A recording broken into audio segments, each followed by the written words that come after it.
I wasn't planning to make this video.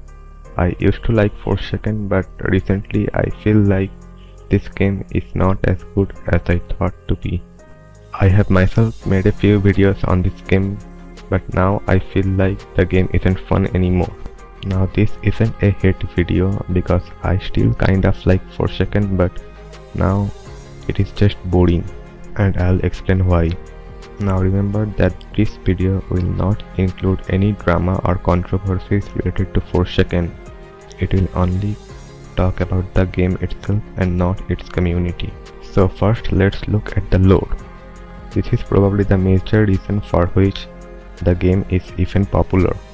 Most of the players just play the game because they are interested in the game's lore and story.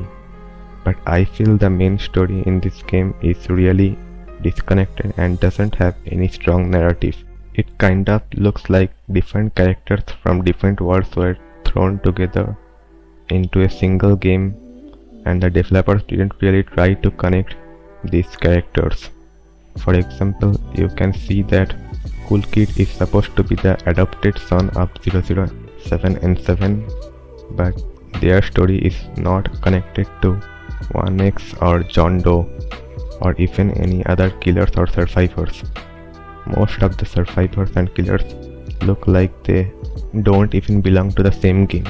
The developer didn't really make any effort to connect most of the characters in the entire game. They just combined a bunch of classic Roblox characters and then put them together as they are. So this makes the lore really boring and disconnected. Now another thing which I find kind of weird and funny about this game is that it is described as an asymmetrical horror game. But this game is totally not at all scary. Even games like Dead Cells are gonna be more scary than this. The only thing which you will probably find creepy is the killer animations, which are usually pretty underrated and no one talks about. The designs of the killers are not really meant for any horror game. They are either cool, goofy or cute, but not really scary. As an asymmetrical survival game, it is kind of okay, but not really better than other games.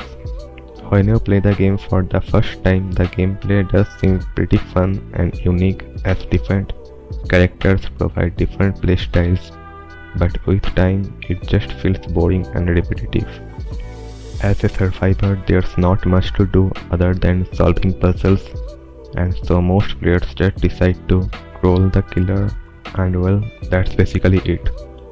When it comes to replayability, Forsaken does have some amount of replayability, but not much. You will probably find some new content when you join the game after taking a break of a few months, but once you have experienced everything, there's not a lot of new things to discover, since the game pretty much remains the same with little content. And when it comes to content, the main content that the game has to offer is cosmetics. Now, adding skins and cosmetic items to your game is not a bad thing, but the problem with this game is that it focuses too much on animations, cutscenes and skins. There's really not a lot of things to experience, and the developers keep on focusing on what is already there in abundance. Now I know some players like to flex about having cool skins and all such stuff, but I personally do not like a game which focuses too much on cosmetics when the real game is just boring after playing for some time. Some players do have a very long playtime in this game. For example, a lot of pro players have over 10-day playtime, but they just keep it hidden because they are too ashamed to let people know that they don't have a life. For example, Shadlersky alone has more skins in the game than the total number of survivors and killers combined, which is kind of wild. Now, if you compare Forsaken directly to other survival games, then you will see that there's not a huge difference. There's just no reason why Forsaken should have 100k or more active players when most other games don't even have 5 to 10k. 4 seconds pretty much repeats most of the problems which a lot of other asymmetrical survival games make, with long lobby times, nothing to do in the lobby, and the game itself doesn't offer much and gets repetitive pretty quickly. In most of these games, you are gonna have a higher chance of being a survivor than a killer, and being a killer is always much more fun than playing as a survivor, which is usually pretty boring. And 4 seconds doesn't solve this problem either. It does have some cool stuff which can be explored in private servers, which are free to purchase, but to be honest, this doesn't really make a lot of sense, as public servers don't have much to offer. They don't have any new game modes or anything extraordinary which can make the game fun again. Now, unlike other survival games, 4 seconds does provide some value when it comes to survivors.